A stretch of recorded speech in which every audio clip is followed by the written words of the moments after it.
Welcome to the Late Boomers podcast, where we bring you inspiring stories of people creating new chapters in life with style, purpose, and impact. I'm Cathy Worthington. And I'm Mary Elkins. And whether you're reinventing yourself, improving your health, or simply looking for ways to make your life better, we're glad you're joining us today. Today's topic is something that affects every single one of us, whether we realize it or not: environmental toxins. We hear terms like clean living, organic, natural, and chemical-free all the time, but it can be difficult to know what's truly healthier and what's simply clever marketing.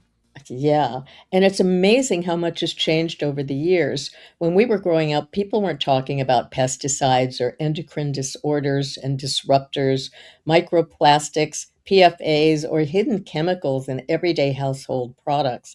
But today we're surrounded by information, and sometimes a little too much information can be a bit overwhelming.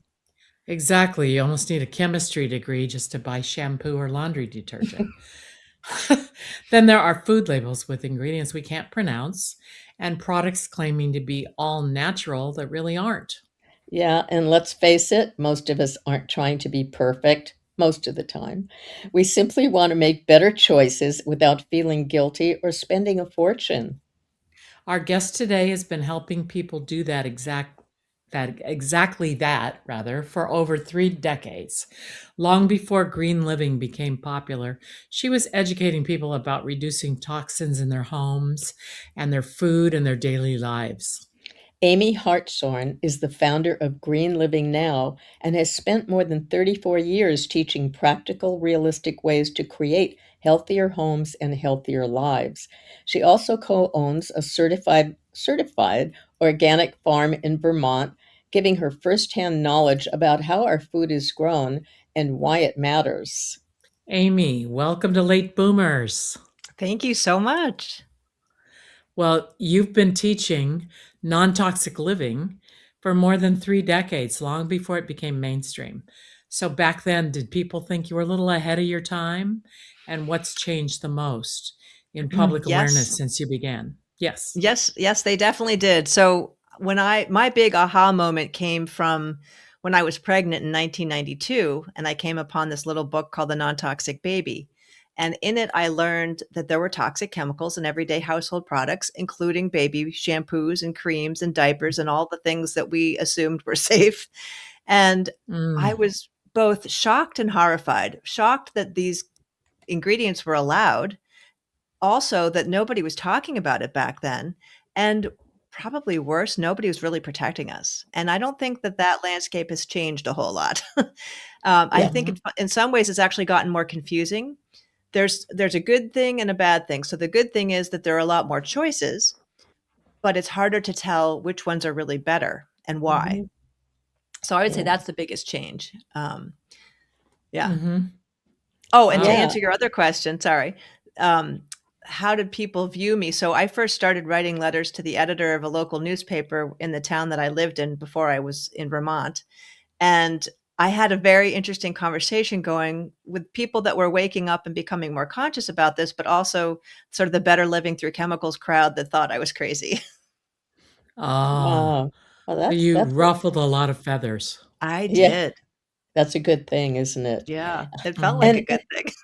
yeah, well, and many of us, whether older or younger, have experienced health challenges that have made us rethink our lifestyles. Yeah. You managed a serious medical condition holistically for several years before you decided to have surgery. What did that journey teach you about balancing conventional medicine with natural approaches? Well, so I was a bit of a purist in my early days, and I felt like I tried to avoid Western medicine at all costs. And I was terrified, honestly, because of some earlier experiences that I had as a little girl, and what it felt like to be in that system. And my mom was also really into nutrition and keeping us healthy. So I got that message from her as well. But what I learned from that experience was that even though my preference is holistic and eating really clean food and living a non-toxic lifestyle as best I can, given that we live in a fairly toxic world, I realized that after 5 years of trying to manage this fibroid holistically, it wasn't going away. And I was just losing too much blood and it was becoming a real problem. And so I had this amazing experience. I had also, at the end of this 5 year period, I had discovered that I had a ovarian cyst that I didn't know about until it burst. And I was delivering flowers that day to a wedding and I was in excruciating pain, which I did not let them know. And then I immediately went to the ER afterwards. And strangely, they could not confirm that I had an ovarian cyst, much less that it burst, even with 2 CAT scans. And they were debating whether or not they should give me a blood transfusion because I was pretty low on iron and I really didn't want that. So they were ready to let me go at some point in the night. And the last person that came into the room, who I thought was a nurse, was also a naturopathic doctor. And she said, I know what you're feeling because I was there too. She said, she was younger than me. So she had a fibroid before she had had children. And she found this amazing surgeon down in Boston who agreed that if he went in to take the fibroid out and found that there was other things that needed to be addressed, she wanted to be woken up and have a conversation with him to give her permission. And he agreed. And I thought, holy moly, this guy is my kind of person. So I went down and had a preliminary interview. I really liked him. I trusted him. And so I call it my one and only surgery, knock on wood. I went down to Boston and I had it removed and I recovered extremely quickly, which was wonderful, but it was terrifying. Yeah. Yeah. Yeah, I guess so. And well, for people just beginning this journey, it can really feel intimidating. I'm sure people have told you that. Is clean living about striving for perfection, or is it really about making better choices one step at a time? Absolutely. I think that, I don't think perfection makes sense for any endeavor because what does it even mean? Right. And so, Right. especially when it comes to clean living, there's so much to know. There's so many pieces of misinformation, and largely that's in the form of greenwashing. Companies that are putting things on their labels, particularly on the front of the packaging, that give the impression that it's healthy and natural. And actually, that word natural is one of the terms that are completely meaningless. I think a lot of people for years thought natural was the same thing as certified organic, and it's not. And there's really no legal definition, much less an independent agency that can verify that. So I think that whole topic of greenwashing and trying to figure out, am I making a better choice than what I had been doing before? How do I know that I'm actually doing something better? It's the Mm-hmm. kind of topic that I've really delved into. And I've really helped people come up with more of a framework. I give the information in the swaps for sure, but like in my non-toxic reimagined course, I wanted to make sure that people were asking the right questions. What am I preparing my food on? Does that make a difference? What am I cooking my food in? Does that make a difference? Am I using a Mm-hmm. microwave? Is that a scary thing or is that not a big deal? So all these different questions I'm having people ask themselves, they can use for other questions around products in the home or even holistic health strategies, because it's really looking at what is driving that change in behavior and Mm. is it really moving the needle forward. So I don't feel like there's any need for trying to strive for perfection, just making one choice, seeing how it feels, and then building upon that and, building some momentum over time. But the real key is that it's not a one size fits all.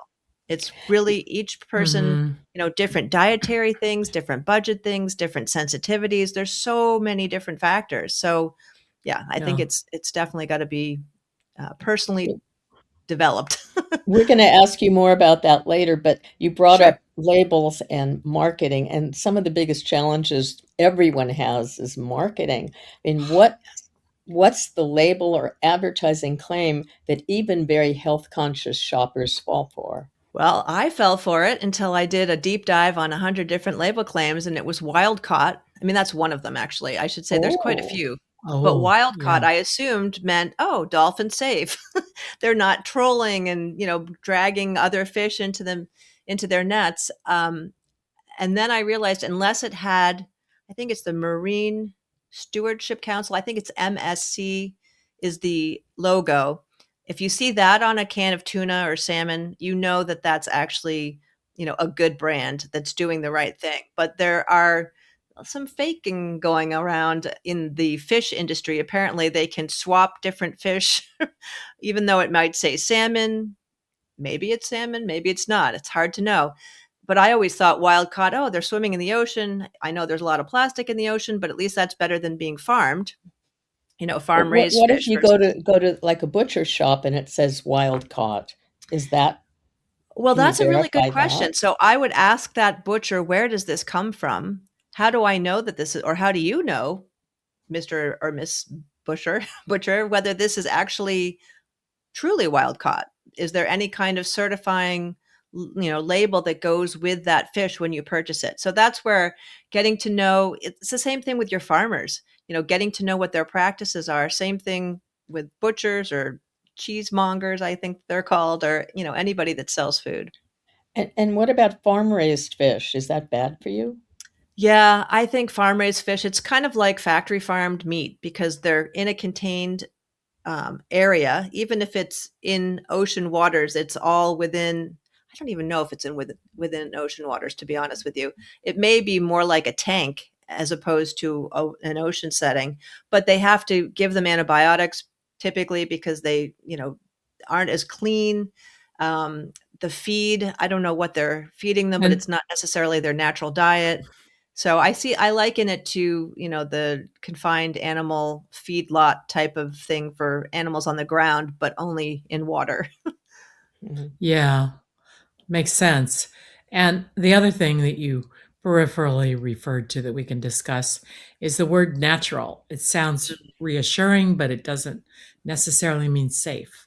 So, Correct. how can consumers recognize the difference between a truly non toxic product and one that's simply been greenwashed, as you explained before? So one of the best labels that we have, even though I have a caveat for this, but the USDA certified organic label is the one that is probably the most regulated. So we have an organic farm, certified organic farm here in Vermont. Every year we have an inspector come out. She spends hours with my husband Dave, and they go over all the records of every seed he purchased. How much did he yield as far as the amount of, pounds of that vegetable or fruit? Um, they look even over our website to make sure that we don't make any claims that aren't accurate. So we sell some local jams and pickles, for example. That cannot be labeled as organic because those are not certified organic, even though everything that we grow is. Or our maple syrup. They don't spray their trees, but he hasn't gone through the expense and the process of certifying the maple orchard. So we don't call that organic. We just call that hartshorn maple syrup. So and there is the possibility for surprise visits, although I don't know that that's ever happened to him in the 35 or so years that he's been a certified organic farmer.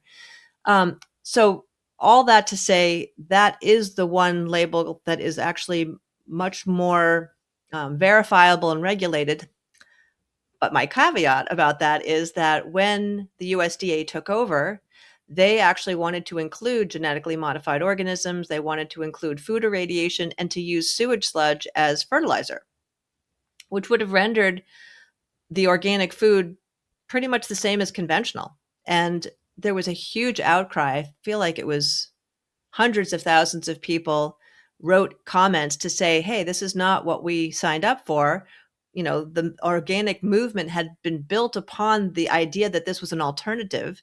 And ironically, certified organic food is the way food used to be grown. We now have to call it Mhm, organic versus, conventional or food. Yeah. Um, mhm, yeah, so I mhm. think that it's probably the most trustworthy label. Not that there aren't That's cheaters, but as far as comparing to all the other labels, it's one of the better ones. yeah, but Mm. organic food can be expensive. And what do you tell families who are on a budget? And if somebody can't buy everything organic, where should they focus their money to make the biggest difference? So that's a great question. So usually I tell people to look up the Dirty Dozen and the Clean 15, which is a list that's put out annually by the Environmental Working Group. And they're taking the information that the EPA publishes about the pesticide residues that they've tested on these varieties of fruits and vegetables. So the Dirty Dozen are the ones that have the highest pesticide residue. That's things like strawberries and spinach. Those are the ones you want to prioritize to be certified organic. The Clean 15 are the ones that don't have particularly high levels, or sometimes no pesticides are detected. And that would Like be things like, broccoli? I don't think broccoli is on that list, but pineapple, avocado, things with thicker skins, onions, I think typically show up on that list. So those are the things I usually encourage people to start with.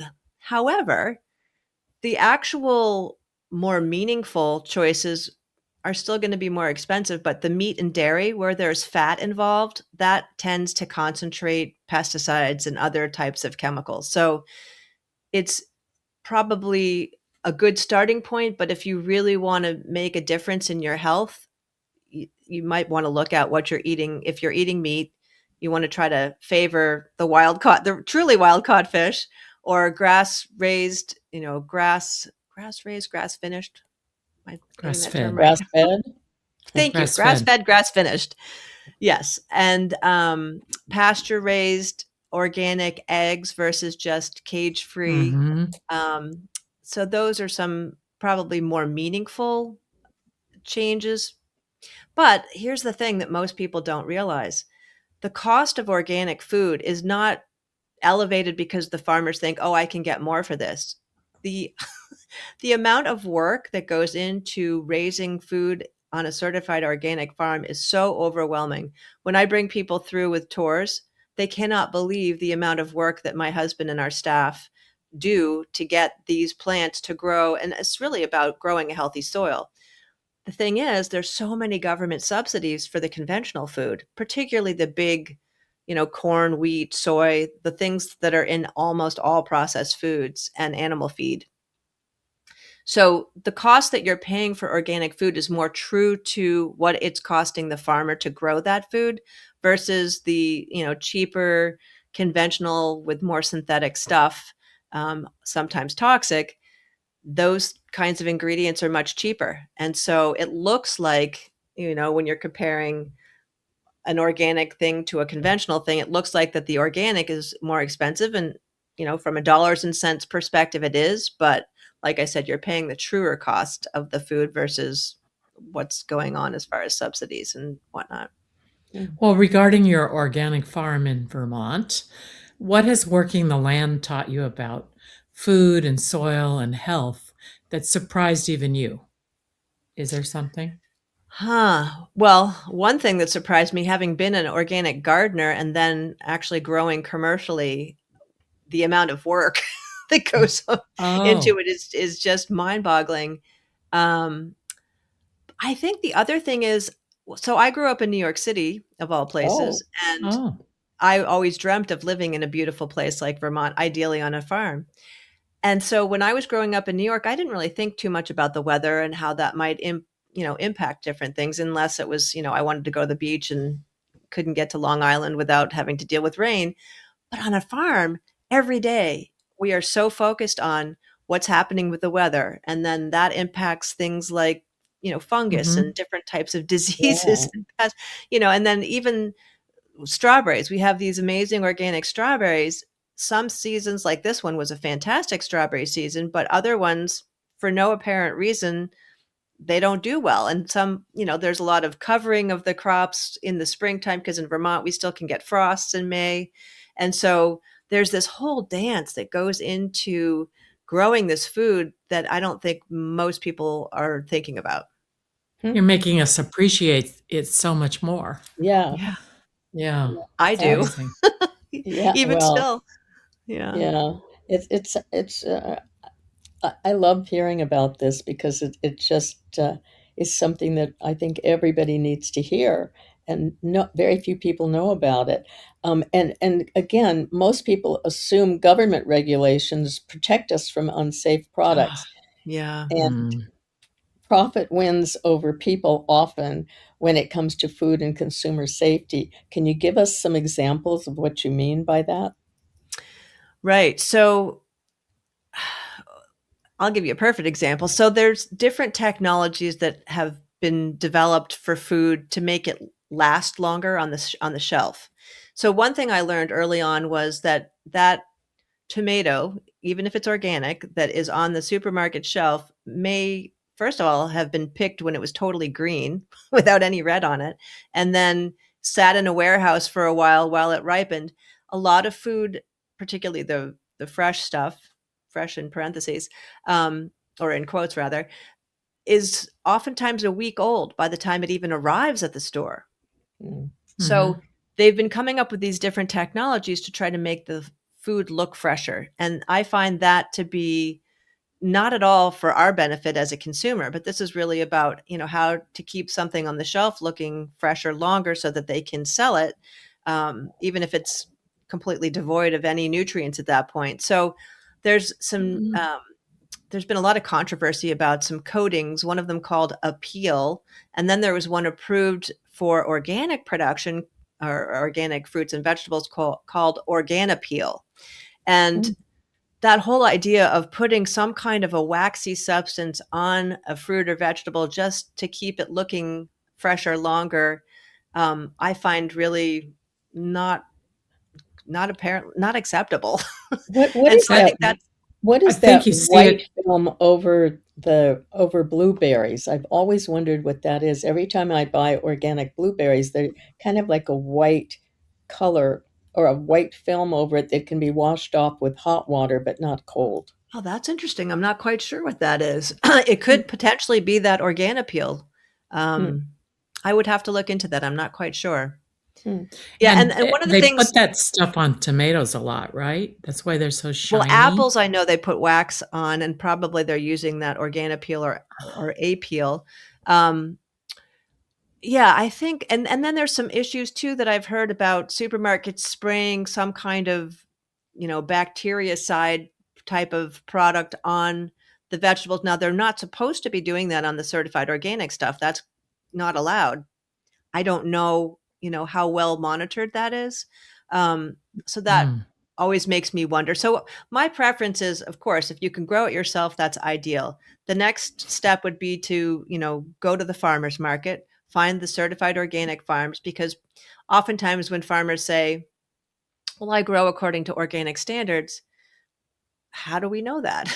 If they don't Yeah. get the same booklet every year that my husband gets, and things change, different substances are approved one year and maybe found to be not particularly good the next year.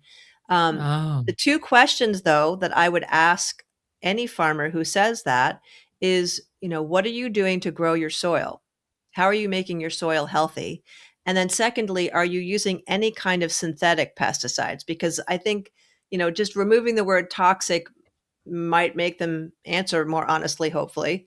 Um, but anything synthetic, you want to have them using biological things, whether it's neem oil or what used to be really effective was something called BT, back something thorosis. I forget exactly the Latin name, but that actually has been not as effective because they've incorporated it into some of the genetically modified seeds so that those pests are less resistant or are more resistant to that BT than they used to Oh. be. Hmm. Yeah. So that's Well, an issue. uh, and on the processed foods and things, Oh, reading yes. labels is something we all say we should do, but most of us don't really know what we're looking for. So if Hmm. consumers became better label readers overnight, how might that change the marketplace? Well, I think that would definitely change because people would be avoiding certain things, choosing other things. And every time we spend our money, we're saying we want more of that. And I think that's one of the ways that we Mhm. actually have a lot more power is that we're not necessarily just victims who are, being played by a system, but we actually have choices that we can make. And I have two resources on my website. One is a free guide that's the 10 words on food labels that are lying to you. So that's a Oh, good starting point for people. They can grab that, print it out, take it with them to the store. And then if they want to dive deeper, I actually have an ebook called, excuse me, The Comprehensive Guide to Food Label Claims. That's the 100. Hang on. I'm wondering if you could give us a hint to one that we shouldn't buy. Well, so we did actually talk about wild caught was one, natural is one. Um, cage free or no antibiotics added, meaningless. Mm. Yeah, so there's a whole bunch. And actually, when I did that deep dive for the ebook, out of the 100 labels claims that I read, about a third of them were really useful, a third were somewhat useful, and a third were completely useless. And in that ebook, I also talk about the things like use by dates, um, and the things that are required on the front of the packaging and the back of the packaging. And the most important place to pay attention to is the back. The ingredients are the really important ones. The front of the label is where the marketing claims get placed because that's what attracts you to the product. If it's in, some sort of eco-friendly looking colors, or, it says not toxic or organic on the front, but then you look at the back and you realize, hey, there's nothing certified organic in this product. How are they using that word organic? Oh, Yeah. Yeah. And that sort of leads me to another area, which is most of us assume when we go into a natural food store that everything has kind of been vetted to be the cleanest. And that's not necessarily true. There's different brands. So a perfect example here in Vermont, there's a conventional chicken and turkey company. And, they can claim Vermont grown, which is fine, but they're in the same, health food store along with the certified organic chicken and pastured poultry, pastured pork and whatnot. But I actually called them when I first moved up here, and I wanted to know, first of all, did the chickens go outside? I saw the turkeys when I passed by, and they said, well, and they were honest with me, which I really appreciated. They said, well, they have access to the outdoors, but they don't really go out. And Mm. so that makes a difference. If they're not outside getting sunshine, eating grass and bugs and all the things that chickens normally would do, they're not going to be as healthy a bird and therefore not as good for us to eat. And also Mm. their life quality. I mean, I feel like I have this philosophical struggle with the idea of eating animals because I don't love the idea that, their lives are being taken so that we can eat them. But at the same time, I've tried vegetarianism and it didn't work for me. So I go through that kind of struggle when I try not to mm-hmm, think about it too much, or Yeah. mm-hmm. else I would I get probably you. not eat them. But I Yeah. get you. And many of our listeners are baby boomers and they want to stay healthy and independent as long as possible. yes. So, are there certain toxins or exposures that become even more important to avoid as we age? Ooh, that's an interesting question. I think that there's a whole host of toxins beyond the food that we haven't delved into yet. And some of them are fragrance chemicals. So think about whatever you're washing your clothing and bedding in, you're exposed to that 24/7. Most of the time, those have pretty toxic fragrances. And those fragrances can be made up of even 200 different chemicals. And they don't have to tell you what they are because it's proprietary. So anything with fragrance, that includes air fresheners, plug-ins, I mean, everything we I'm really purchase for the scared of home. those air fresheners. I see Oh, those they're come. I've never dreadful. bought one, but when I see people putting that in their home and it shows the little animation of the thing, it's like, why would you want that in your nose, in your Or Right. body? incense? Yes, and there are some pure incenses, but one of the things I've discovered if you have pets, they're much more sensitive to smell than we are. So I'm imagining not only are they smelling people's clothing very strongly, but if you're burning incense regularly, and my daughter lives in an apartment now in Massachusetts where her neighbor across the hall burns incense constantly, and I just going up the stairs, I feel like I've got to hold my breath. Um, but yeah, there's so many different things. So one of the first things I recommend people do is if they don't want to go fully to the completely natural laundry detergent or laundry soaps are really what they are, at least go fragrance free. It's different than free and clear. Free and clear is okay, but not as good. It can still have masking agents that maybe are covering up some of those toxic synthetic things. Definitely get rid of the air fresheners and the plugins and the, incense if it's not a really pure blend. And let me think, some of the things that you were asking about for older people. Well, Yeah, there's a lot of Yeah. hormone disruptors in a lot of beauty care products, for example. oh, And that Oh, probably how would you know? yeah, so you'd have to actually get one of those apps. There's a variety of different apps. I haven't really used them, but I think Yuka is one of them. Um, how do you spell that? YUKA. Actually, there's a good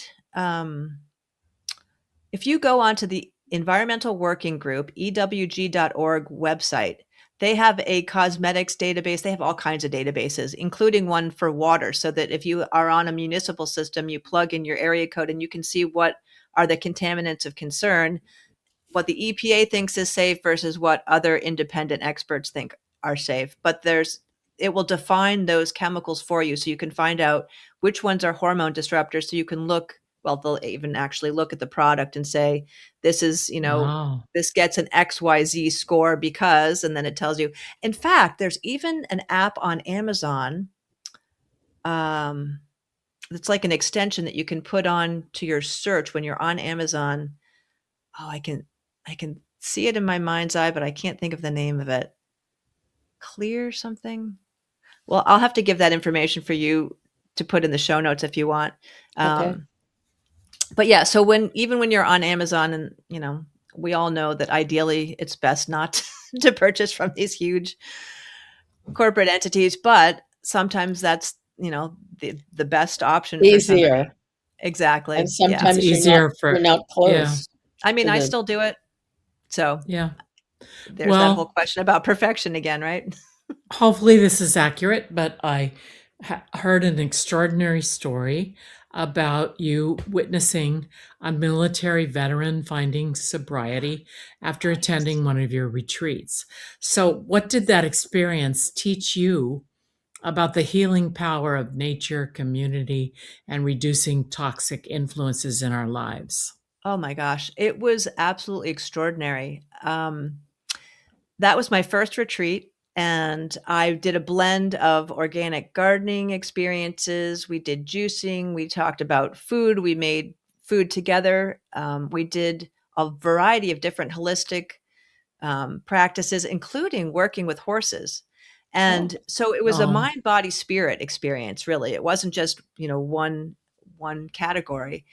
And I think, like you mentioned, community was a big piece of it too. I had 6 women, 3 of them were veterans and 3 were non-veterans. And one of the things that well, I think both men and women both struggle with is kind of re-entering society and feeling connected to people that have not been through the experiences that they've been right. through.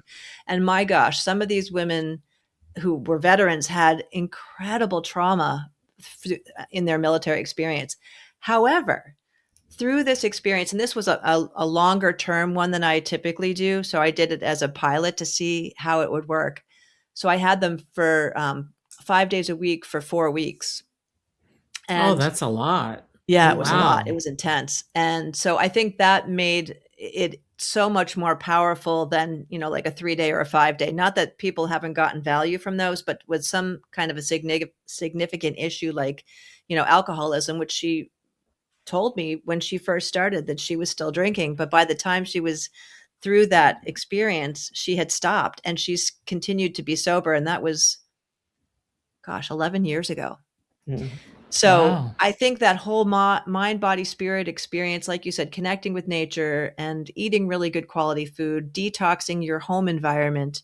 I think for them, the experience with horses was incredibly powerful because horses can be like life coaches for us humans. They tend to I be know. a mirror. I know. I've been around horses my Have whole you? life. Oh, Yeah, I wow. used to breed them and I rode them for Oh, years and years and years and years. I don't cool. ride right now, but Yeah. yeah, I have seen how magical they are. Mm, Yeah. Very absolutely. mad, and they're so good at healing people with disabilities. Yes. They're Well, and just there's been a lot amazing. of work with veterans and horses. I was Monty about Oh, to Roberts say that. is somebody Yeah, I that was I about to mhm. say that. Hmm. was, yeah, and he's done corporate retreats too. So he's worked with both veterans as well as corporate leaders, which I think is fascinating with his join up method, which we actually used in that retreat with my horse whisperer friend did Oh, with each nice. participant. That So sounds you, exciting. yeah, it does. I'd Yes. love to come to a retreat. Awesome. Yeah. Next Yeah, summer. all on your farm. Yes. Yep. Exactly. Mm. Well, you had just mentioned that you mentioned all of these chemicals that we rarely think about in our homes from cleaning products and fragrances. Yeah.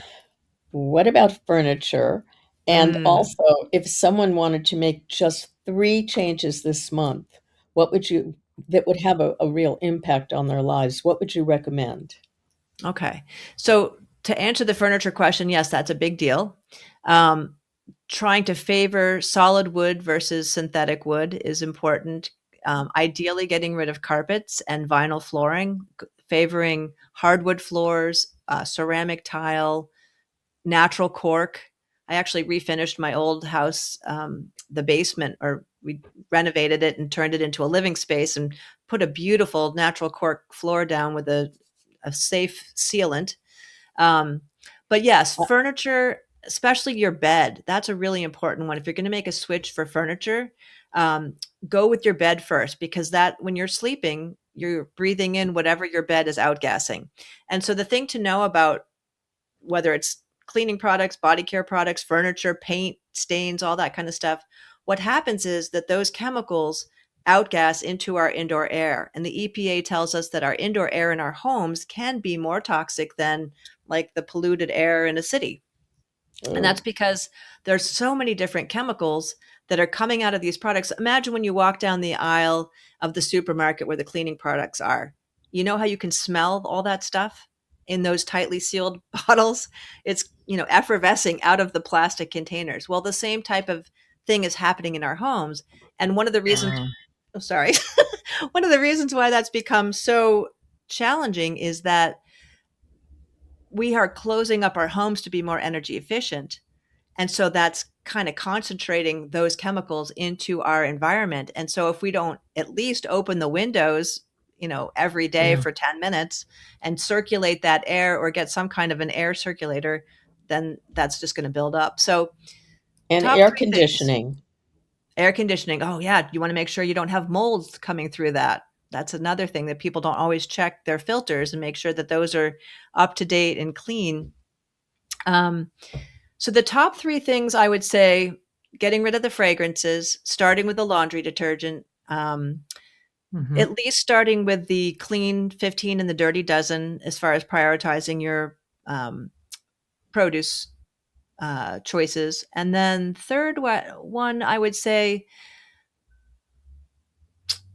I think there's got to be a stress relief factor, because if we're so focused on you know, everything's causing us to be sick or causes cancer. Some people just throw up their hands and say, why bother? I can't, manage all of that. So having some kind of a practice, whether it's walking in nature regularly or meditation or, some sort of mindfulness or journaling, deep breathing exercises, I feel like that's a really important piece that doesn't always get talked about. That we Mm. need to manage that stress in some ways too, so that we don't. I mean, I see women on these different Facebook group pages all the time asking questions about this or that product, and they're just overwhelmed with, everything is so toxic. How do I make a decision? And then they choose something, and then somebody says, "Oh no, that's no good." So I think finding that stress management type of activity is probably the third most important one. Mm, Thank you mm, for that. yeah. We hear more and more about microplastics, forever chemicals, endocrine disruptors. How concerned should the average person be? And how do we stay informed without becoming fearful? So I think that it is an important topic, and I think if somebody already has an existing hormonal imbalance, then what they're using in their home, whether it's beauty care, cleaning products, furniture, paints, etc., you probably want to pay more attention to those chemicals that impact your hormones.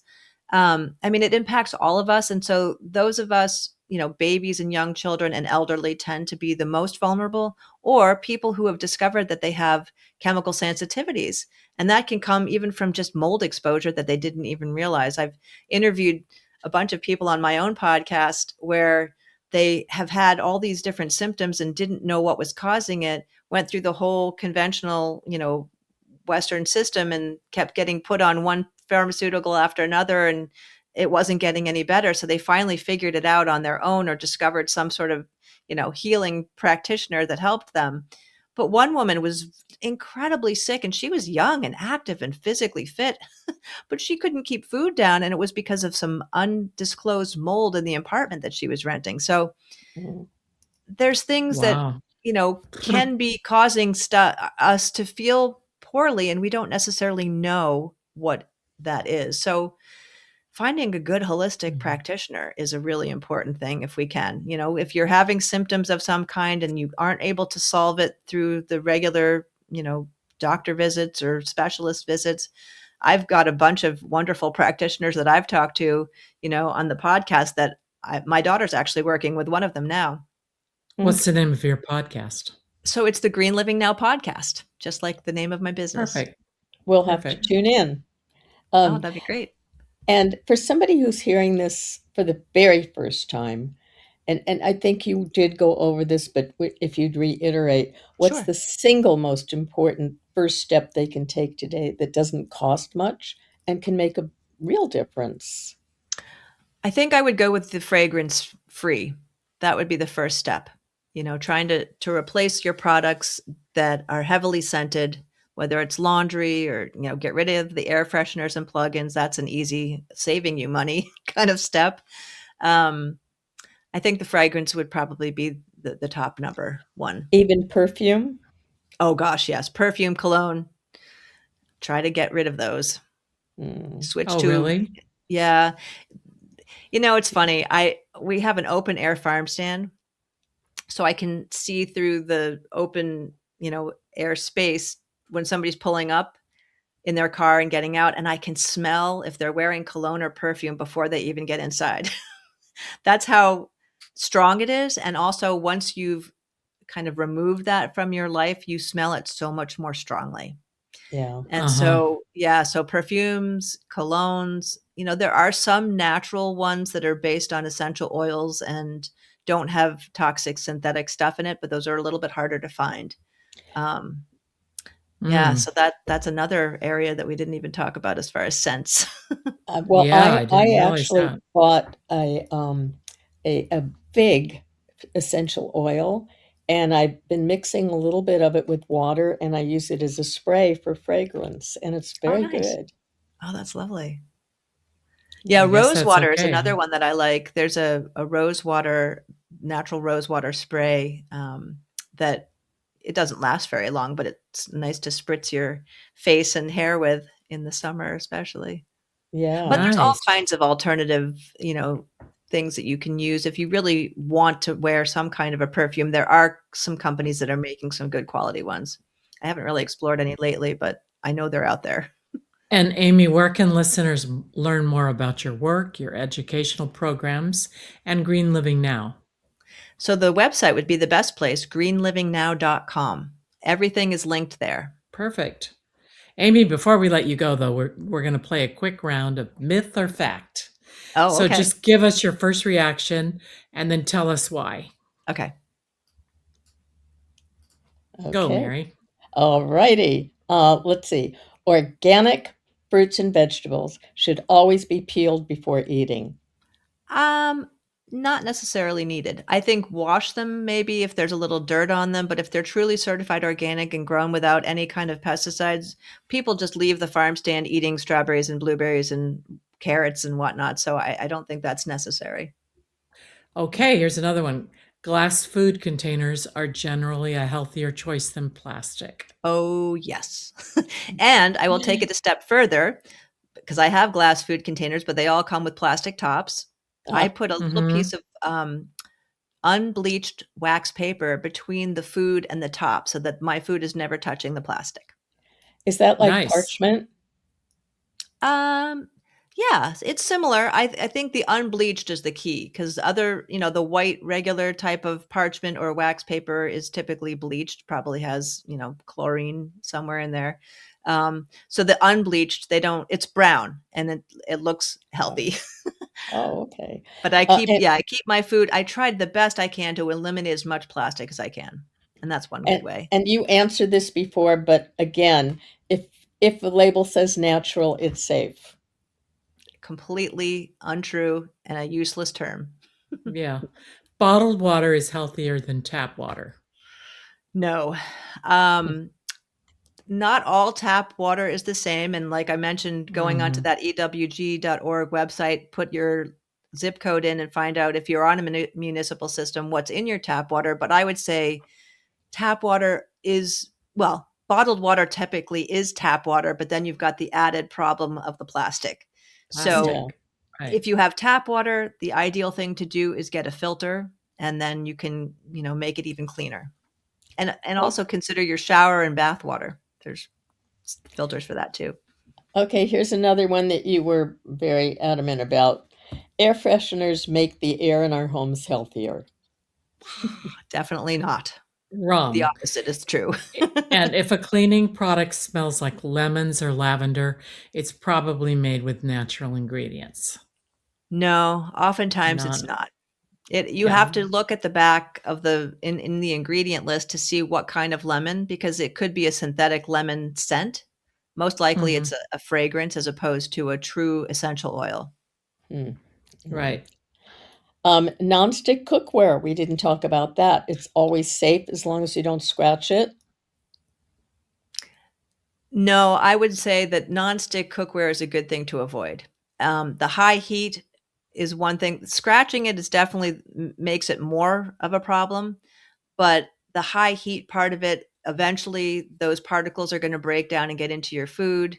There's much better choices like stainless steel and glass, and there's a little thing about iron. So everyone's always thought iron skillets were super healthy. Now they are, but keep in mind the fact that if you're a menopausal woman or a man, you don't need that extra iron.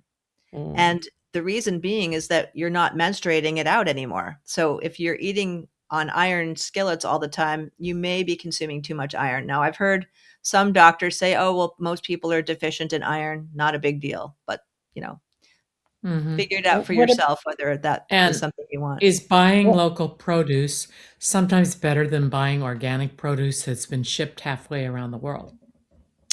It really depends on how that local produce is grown. As Hmm. far as the shipping aspect, it's much better to get things grown closer to home. But if it's pesticide laden, it's not really any better. It may be fresher, but that doesn't necessarily mean it's better for you.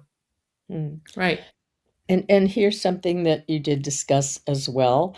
Um, what's one household product almost everyone should replace before as soon as it's used up? Replace. Yeah. I would say those air fresheners and plugins, I wouldn't even use them up. I would just get rid of them.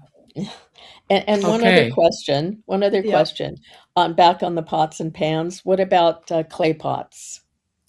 I think as long as they don't have any lead, and the newer ones I don't think do, they have a ceramic glaze, but just to make sure that it's been tested for lead, I think the ceramic pots are fine.